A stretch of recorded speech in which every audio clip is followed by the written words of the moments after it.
coaster. And last week, man, you had the highs of highs, and now this week, just off. He's all over the place. He's not completing the ball at a high percentage, and you just want to find some middle ground and some consistency so this offense can find out exactly who they are and build it consistently. The Pirates have it with a 1st and 10. To the air on 1st down. Quarterback now on the run on 2nd down. Off the bootleg, wants to toss it. Pass rush coming after the quarterback, and they get him at the 32. These fans stepping up to help this defense on 3rd down. Caught over the middle, it's Johnson. And he was able to run through a tackle, and they finally get him, but not until he picks up the 1st down. The offense will put it in play from the 47 on 1st and 10. Bringing the heat. Stands in and takes the hit. Receiver wasn't ready for the throw, incomplete. Well, in that last deep shot, it looked to me like the quarterback probably forced that ball into coverage. But can you really blame him, guys? I mean, these two have already hooked up for 2 touchdowns in the game. If I'm him, I'm thinking the same thing. Even when he's covered, he's open. He's shown the ability to climb the ladder and make contested catches, so I don't mind him taking another shot there. And he was fortunate not to lose yardage on that play, able to wedge it back to the line of scrimmage. Got stuffed on 1st down. It's 2nd and 10. Scrambling away. Going to try to get it himself. Welcome to the frustrating reality of college football. Like, the guy at the quarterback spot, he can just do that. Pull it down, get positive yards, makes the defense have to account for him every single play. A field goal attempt from here would be 54 yards. They'd love to pick up a few on 3rd down. That'll be enough for the 1st down as they mark it down at the 31-yard line. Long drive continues as the offense keeps working the ball down the field. Jumped on top of the pile. And this offense doesn't have very many runs left in them. They try to sneak in the run. Nice job by the defense making the tackle. But they've got to try to maximize their time, maximize their plays to try to get some points on the board. An explosive play in the running game as he's got the 1st down. Looks as if we have an injury on that last play, and we'll take a break to check him out. And maybe he'll get back to the line of scrimmage, but no more than that. Operating in the red zone here on 2nd down. Buying some time.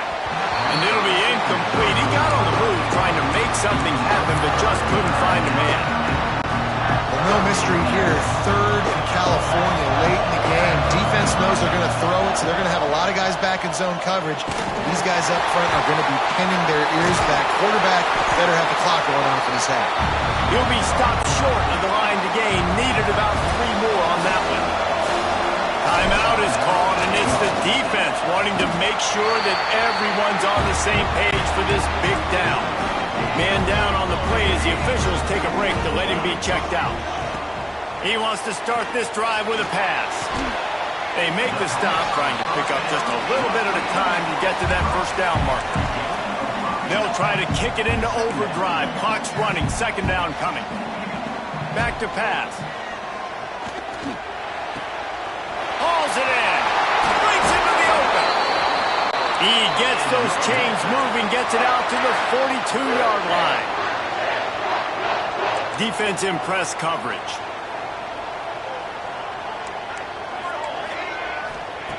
Wants to throw on 1st down. It's complete to the right. Timeout called by the offense. 29 seconds left on the clock. NC State with a lot of ground to cover after losing yardage on the last play. Looking to pass, and they don't have a lot of time to work with. Balls in the deep ball. Inside the 35, knocked out of bounds. This offense with a big play, and they'll mark it at the 33. Looking to throw on 1st down. Just a bit of a misfire there as they can't make the connection. Backed up now, here's 2nd and long.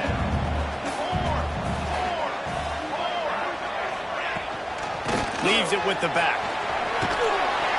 They ripped off 7 on that one. Now a 3rd down and 3. The defense will use a timeout here. There are 16 seconds left to play. Dead center perfect. There's a lot of celebrating going on over there after taking the lead, but there is still time on the clock. And you want a touchdown and you want to be aggressive, but man, right down the middle, that obviously gives me some confidence down the road that I can trust this guy. The drive starts from their own 25-yard line. Wants to go up top on first down. Working on the right. They'll mark him down right there, but it is a big play, and they'll move the chains. Timeout called by the offense, a mere 10 seconds to go in the game. Looking downfield on first down. The pass is incomplete, and the clock will stop with 5 seconds left. Well, you look at the clock, they've got time for one more play, but they're out of Hail Mary range here, needing a touchdown to win this game. This is going to be a last-second, last chance. Looking for the end zone. It's incomplete, and the last chance is just out of reach, and that's going to do it. It's really the most common type of upset we see every year. The home field advantage is so big, and especially when you have a ranked team come to town, they love to play spoiler. Yes, and what needed to happen happened in this football game. Something good to happen early to get the belief and to get this crowd involved. And when the crowd gets involved, Jesse, it changes the game, and I think it had a lot to do with the outcome today. I agree. I'll tell you, regardless whether this team is ranked or unranked, when their home crowd is like they were today, they're tough to beat, period. And you know this crowd and these